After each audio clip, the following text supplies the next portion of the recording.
क'क्राझार बिगियान फरायसालिमानि नयंआव सुपार टेलेन्ट अफ बड'लेण्ड श' खुंफुंदों।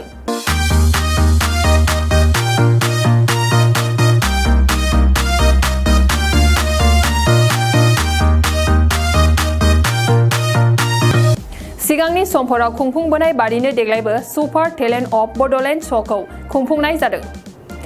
बेबादिनो आसामनि गुबुन गुबुन जिल्लानिफ्राय अडिशननि जोहै गासै 275 बाहागो लागिरिफोरखौ सायख'ना मोननो हादों होननानै मिथिहोदों।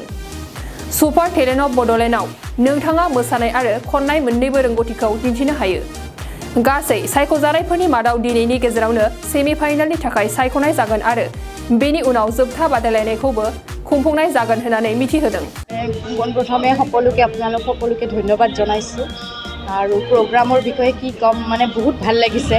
এনেকুৱা কালাৰফুল প্ৰগ্ৰাম আমাৰ কোকৰাঝাৰত হৈছে, সেইকাৰণে মোৰ বেছি ভাল লাগিছে কাৰণ গোটেই অসম জুৰি ইয়াতে পাৰ্টিচিপেণ্ট আহিছে। গোটেই অসমৰ পাৰ্টিচিপেণ্ট আহি আমাৰ কোকৰাঝাৰত এটা এনেকুৱা প্ৰগ্ৰাম হৈ আছে, গতিকে সেইটো আমাৰ কাৰণে সকলোৰে কাৰণে সৌভাগ্যৰ কথা আৰু তাৰ বাবে মই আমাৰ প্ৰলয় দত্ত ছাৰক ধন্যবাদ যাচিছোঁ। তেওঁলোকৰ নেতৃত্বতে এই প্ৰগ্ৰামটো হ'ব ধৰিছে আৰু অহাকালিও আছে। আশা কৰোঁ বহুত ধুনীয়া হওক, মানে এতিয়া অসমত জানিছে, মই আশা কৰোঁ 2-3 পিছত যাতে আমাৰ গোটেই ভাৰতবৰ্ষই জানে। প্ৰলয় দত্তৰ নেতৃত্বত যাতে আমাৰ এই টীমটো এনেকৈ আগুৱাই গৈ থাকে আৰু ছাত্ৰ ছাত্ৰীসকলেও বহুত টেলেণ্টেড হয়, যিসকল আহিছে কেণ্ডিডেট, তেওঁলোকেও নিজৰ সুন্দৰ প্ৰদৰ্শন দেখুৱাবলৈ এখন মঞ্চ পাইছে, সেইটো ডাঙৰ কথা। কাৰণ প্ৰতিভা সকলোৰে ভিতৰত থাকে, কিন্তু বিকাশ হ'বলৈ জেগা নাপায়। তো এই ষ্টেজখন যে তেওঁলোকে আগবঢ়াইছে সেইটোৱেই ডাঙৰ কথা। জিকা হাৰা প্ৰত্যেকতে থাকে, এজনে জিকিব, কিন্তু মোৰ মতে প্ৰত্যেকজনেই উইনাৰ, কাৰণ ষ্টেজত মঞ্চত উঠি প্ৰদৰ্শন কৰিব পৰাটো ডাঙৰ কথা। গতিকে এই সৌভাগ্যটো আমাৰ প্ৰলয় দত্ত ছাৰৰ নেতৃত্বত যে পাইছে, তাৰ কাৰণে সঁচাই শলাগ ল'বলগীয়া আৰু আশা কৰিছোঁ এনেকৈ যাতে আগবাঢ়ি গৈ থাকে, এনেকৈ যাতে লগতে আমাৰ কোকৰাঝাৰৰো নাম আগবাঢ়ি গৈ থাকে, সেয়ে আশা কৰিছোঁ। গোটেই কেণ্ডিডেটবোৰৰ ভৱিষ্যত জীৱন আৰু ভাল হওক, তাৰেই ভগৱানৰ ওচৰত কামনা কৰিছোঁ।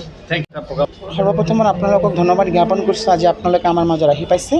মই প্ৰলয় Kumar Dutta, super talent Bodoland director. আমাৰ ৰাকেশ কুমাৰ ব্ৰহ্ম মোৰ সতীৰ্থ বন্ধু, ছুপাৰ টেলেণ্ট বড়োলেণ্ড ডাইৰেক্টৰ।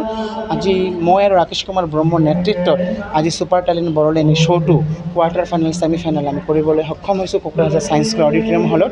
সদৌ অসমত বহুত জেগাত আমি অডিশ্যন কৰি আমি চিলেকশ্যন কৰি প্ৰায় 275 পাৰ্টিচিপেণ্ট আমি লৈ আনিছোঁ।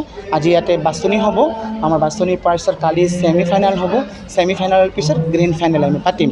আৰু আমাৰ মাজত ইয়াত আজি চিফ গেষ্ট হিচাপে RTO বাইদেউ অৰূপ কুমাৰ দে ছাৰৰ ৱাইফ, তেখেতে ইয়াত আহি পাইছে। কালি আমাৰ আৰু বহুত অতিথি আহি পাব। তো আজি ইয়াতে জাৰ্জ ইয়াতে আহি পাইছে কলিকাতাৰ পৰা উৰ্বশী দত্ত, ৱেষ্ট বেংগলৰ পৰা আমাৰ PhD কৰা কথকৰ অলক চৌধুৰী ছাৰ আহি পাইছে, আমাৰ ৰাজ চাংমা আহি পাইছে, আমাৰ পংকজ নাগ আহি পাইছে, আমাৰ গোসাই দাই BTCৰ ভাল প্ৰপাৰ ছিংগাৰ তেখেত আহি পাইছে। এনেকৈ কৰি বহুত অভিজ্ঞ জাৰ্জ ইয়াত বহিছে। ইহঁতে বাছনি কৰি আমাৰ শ্ব'টো আগবাঢ়ি লৈ যাব। আমি এনেকুৱা ভাল ৰেছপন্স পাইছোঁ। মই যিহেতু এজন আন্তৰ্জাতিক নৃত্যশিল্পী, গোটেই জেগাৰ পৰা ফোন আহি ৱেষ্ট বেংগললৈকে আমাৰ অডিশ্যন ল'ব লগা হৈছে। আমাৰ আলিপুৰ বাৰবিছাৰ পৰা ফোন আহিছে যে আমাৰ তাতো অডিশ্যন কৰিবলৈ। এনেকুৱা ধৰণৰ হৈছে, আপোনালোকে বিশ্বাস নকৰিব, অনলাইন মানে আমি এটা অডিশ্যন পাতিছিলোঁ, অন দ্য স্পট প্ৰায় 30 পাৰ্টিচিপেণ্ট অলৰেডি আহি পাইছে যে ছুপাৰ টেলেণ্ট বড়োলেণ্ড শ্ব'টো আমি পাতিম। কিয়নো আমাৰ এটাই লক্ষ্য যে এই শ্ব' আমি পাতি এবছৰৰ কাৰণে নহয়, প্ৰত্যেক বছৰ এই শ্ব' জিলিকি থাকিব আৰু ইয়াৰ ল'ৰা ছোৱালীবিলাক এটা ওপৰ পৰ্যায়লৈকে যাব পাৰে, যদি আমি বিশ্ব দৰবাৰলৈকে লৈ যাব পাৰোঁ। কিয় আমাৰ গ্ৰেণ্ড ফাইনেলত আমাৰ ধৰ্মেশ আমি আনাৰ পৰিকল্পনা লৈছোঁ। এনেকৈ বহুত ডাঙৰকৈ এটা ইভেণ্ট পৰিকল্পনা লৈছোঁ আৰু কনচেপ্টটো পূৰা ৰিয়েলিটি শ্ব', কি আমাৰ লগত প্ৰায় 11-12জন কোৰিঅ'গ্ৰাফাৰ থাকিব, গানৰ কাৰণে ছিংগিঙৰ লাইভ শ্ব' হ'ব, অৰ্কেষ্ট্ৰাৰ লগত গাব, এনেকুৱা ধৰণৰ ভাল অভিজ্ঞ মানুহ আহি সিহঁতে শিকাব।